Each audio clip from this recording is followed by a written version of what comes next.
Live from Fargo and serving you on TV, online, and on the go. This is Valley News Live at 6.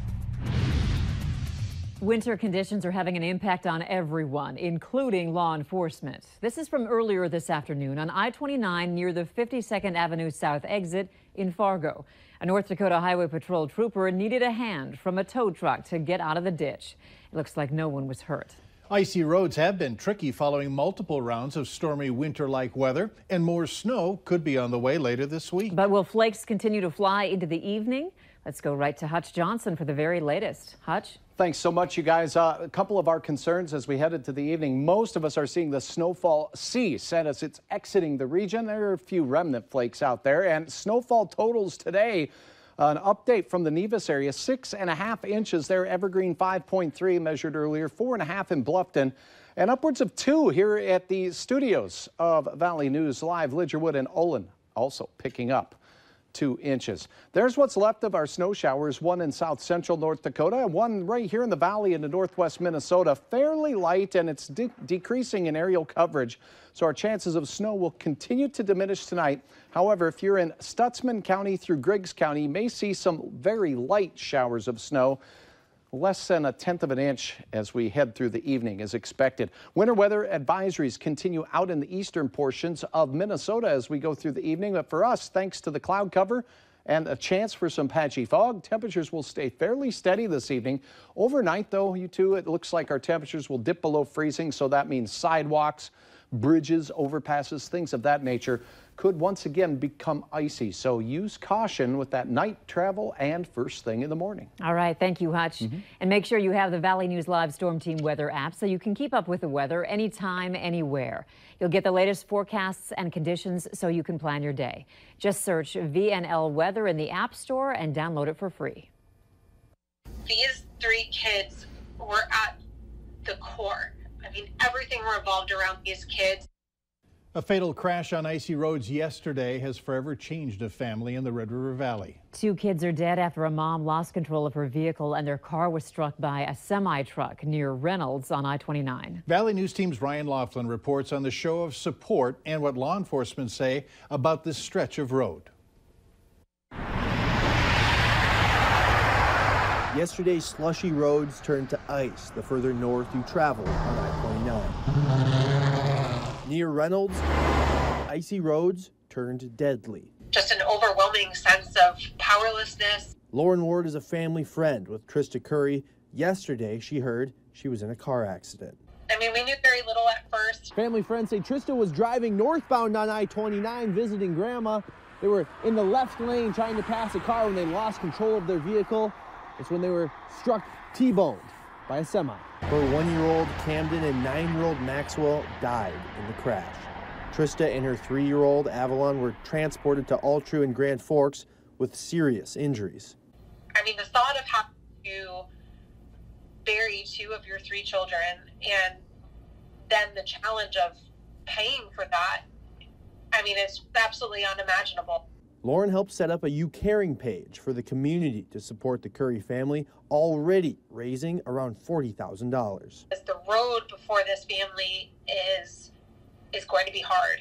She says the support has been strong for a family that did everything to support their kids. He works more than full-time and often is traveling for work. Trista carries 3 jobs, and none of those jobs are going to be able to be worked for the foreseeable future. She says Trista and Avalon are fighting in the hospital and surrounded by loved ones. Not every family completely revolves around the children the way that this family did. And I think that it just takes it to another level of heartbreak to know that that has changed so dramatically in a moment. Near Reynolds, North Dakota, Ryan Laughlin, Valley News Live. This is the second fatality in just a month along that 10-mile stretch of road near Reynolds. In the last 2 years, the Highway Patrol has responded to around 37 crashes there. We talked to the North Dakota Department of Transportation. They say that's about average. As far as the fundraising effort, there's a link to the family's You Caring page on our website, valleynewslive.com, if you'd like to help the family. If you just go by the numbers, crime is up in Fargo. According to statistics just released today, there were more incidents and arrests in 2017 than 2016. The city saw an 18% rise in quality of life crimes like trespassing, vandalism, and drug abuse violations. Police Chief David Todd spoke with Chris Berg today, and he says the numbers only tell part of the story. And the uptick is in part due to repeat offenders getting back onto the streets.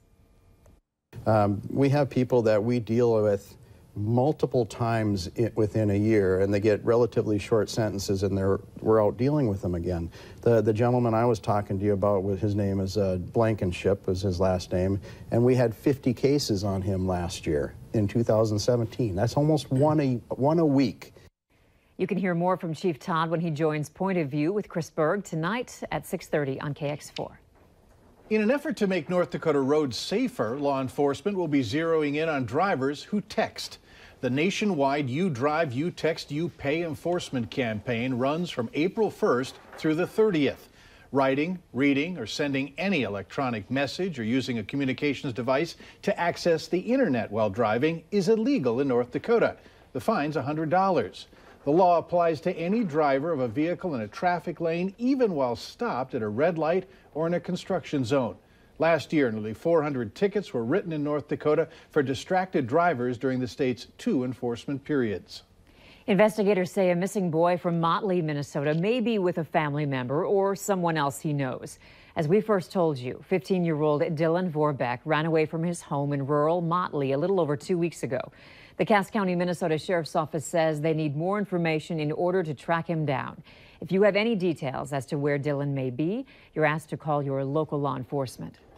3 teenagers have admitted to starting fires over the weekend in the old Lake Park Audubon High School gymnasium. Early Saturday morning, fire crews put out several active fires in that gym. Later that day, officers interviewed a 13-year-old boy from Audubon and 2 14-year-old boys from Lake Park. All 3 admitted to lighting the fires and to some prior break-ins and vandalisms to the building. Moorhead School Board members have narrowed their search for a new superintendent to 3 candidates who will be coming back for interviews starting Wednesday. The 3 semifinalists are Randy Anderson of Pelican Rapids, John Landgard of Worthington, Minnesota, and Brandon Lunick, interim superintendent in Moorhead. The next round of interviews are open to the public. They start at 4 Wednesday afternoon in the Probst Field Center for Education boardroom. Vice President Mike Pence will be in Fargo tomorrow. He's going to be speaking at an America First Policies talking about tax cuts to put America first. The vice president will be in town to campaign for Congressman Kevin Cramer, who's challenging U.S. North Dakota Senator Heidi Heitkamp for her seat. This will be Pence's 2nd visit to North Dakota since he's been in office. He visited the Minot Air Force Base last October. Now, the event is going to be at the Delta Marriott Hotel beginning at 2 p.m. Valley News Live will bring you live coverage throughout the day in all newscasts and social media platforms. For just the 3rd time in North Dakota history, a governor has moved into a new state home. Details on the most recent move later on Valley News Live at 6. Up next, congratulations are in order for the newest citizens of the United States.